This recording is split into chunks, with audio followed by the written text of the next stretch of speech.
किन किन प्रमंडलों के कितने जिलों में आपने कार्यकर्ताओं के साथ संवाद किया और क्या निर्देश चुनाव को लेकर आपकी तरफ से? देखिए, आज उत्तरी छोटा नागपुर प्रमंडल का यहाँ पर बैठक हुआ है और उत्तरी छोटा नागपुर प्रमंडल के 6 जिले, उसमें 1-2 जिला दक्षिणी छोटा नागपुर का भी था।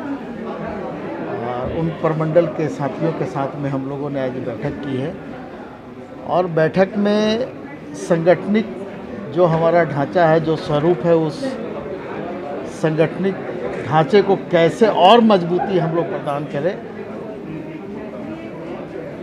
संगठन में और गति कैसे लाई जाए, सरकार के द्वारा जो जन कल्याणकारी योजनाएं चलाई जा रही है उन योजनाओं का लाभ ज़्यादा से ज़्यादा लोगों को कैसे मिले, इन सारे विषयों पर हम लोगों ने चर्चा की। और पूरे राज्य में जो मैया सम्मान यात्रा जो चलाया जा रहा है, उस यात्रा में पार्टी के लोगों के तरफ से किस तरह से सहयोग किया जाना है, ज़्यादा से ज़्यादा जो महिला लाभार्थी हैं या ज़्यादा से ज़्यादा जो महिलाएं हैं उनकी भागीदारी कैसे सुनिश्चित हो, इन सारे विषयों पर हम लोगों ने आज चर्चा की है, बातचीत की है और बहुत सकारात्मक सुझाव पार्टी के साथियों का आया है।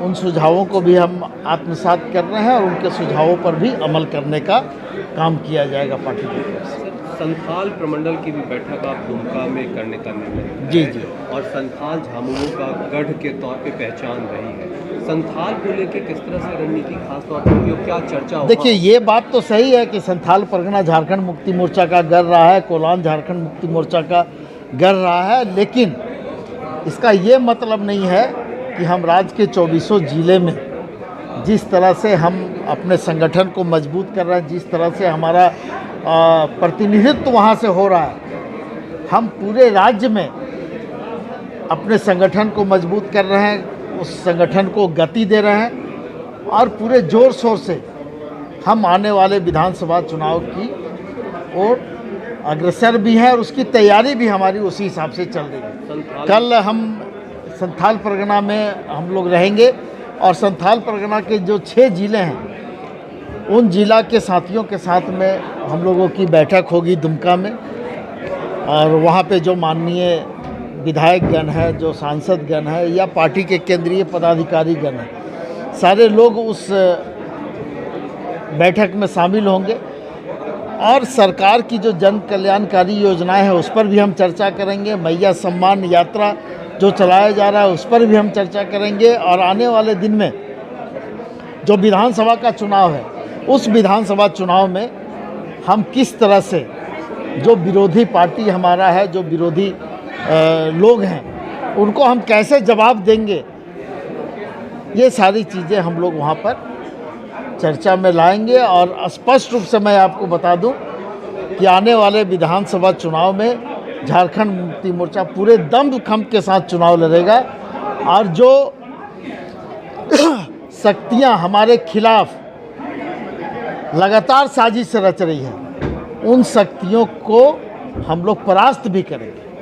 सर, एक और सवाल, प्रधानमंत्री फिर से हजारीबाग में 2 तारीख को, आप लोगों को क्या लग रहा है? देखिए, वो फिर से आए, बार बार आए, वो जितनी बार आएंगे झारखंड उतना ज़्यादा ही झारखंड मुक्ति मोर्चा और इंडिया गठबंधन को लाभ होने वाला है।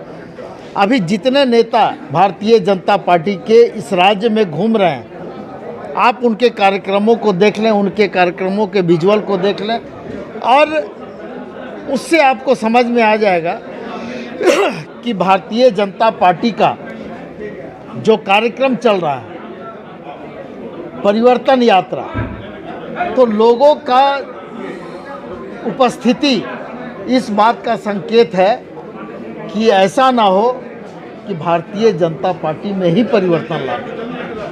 और सवाल, अमर बावरी ने आज प्रेस कॉन्फ्रेंस किया है सर, और जो आपकी सरकार ने अभी हाल ही में परीक्षा लिया था जेपीएससी सीजीएल का, उस पर वो सवाल उठा रहे थे, अब कह रहे थे फिर से गड़बड़ी हुई है। देखिए, ये लोग वही लोग हैं जो सिर्फ सवाल उठाते हैं। पिछले बार भी ये लोगों ने सवाल उठाया था, जेपीएससी पे भी सवाल उठाया था। यही सरकार के मुखिया किस तरह से जेपीएससी का सफल परीक्षा भी लिए, उसका रिजल्ट भी आया और आज उस पर कोई उंगली नहीं उठा पाया। तो इस तरह के लोग हैं जो सवाल उठाते हैं। अगर कुछ है तो वो भी सामने आएगा।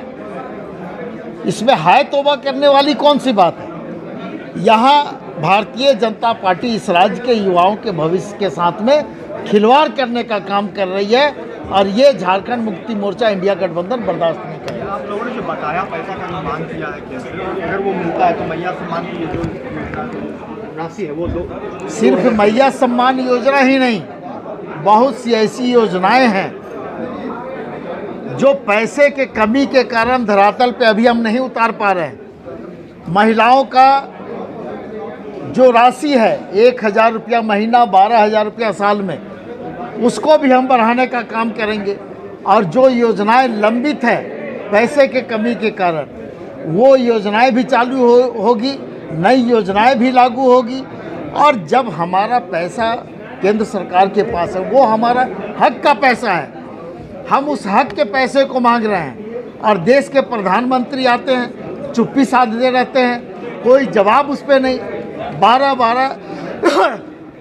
पहले लोकसभा के सदस्य थे, उनके तरफ से कोई आवाज़ लोकसभा के अंदर में नहीं उठाया जाता था। हम लोग तो चिल्लाते रहे हैं, अखबार के माध्यम से, पत्र के माध्यम से, जो भी माध्यम हमारे पास है उससे हम लोग देश के प्रधानमंत्री को अवगत कराते रहे हैं, अपनी गुहार लगाते रहे हैं। लेकिन जो हमारा हक है, जो हमारा अधिकार है, वो भी केंद्र सरकार और इस देश के प्रधानमंत्री नहीं देना चाहते हैं, सिर्फ इसलिए कि यहाँ पर भारतीय जनता पार्टी समर्थित सरकार नहीं है। ये वैसा राज्य है जो भारतीय जनता पार्टी समर्थित नहीं है, और वैसे राज्य जो भारतीय जनता पार्टी समर्थित राज्य नहीं है, उन राज्यों के साथ में किस तरह का व्यवहार होता है और किस तरह का सौतेलापन केंद्र का दिखता है, ये आपको समझ। पालकोट से कुमला वाला रूट है ना, ठीक है। और उसके बाद कुमला में फिर रात्रि विश्राम। इसका कुछ बोलना है तुम लोग?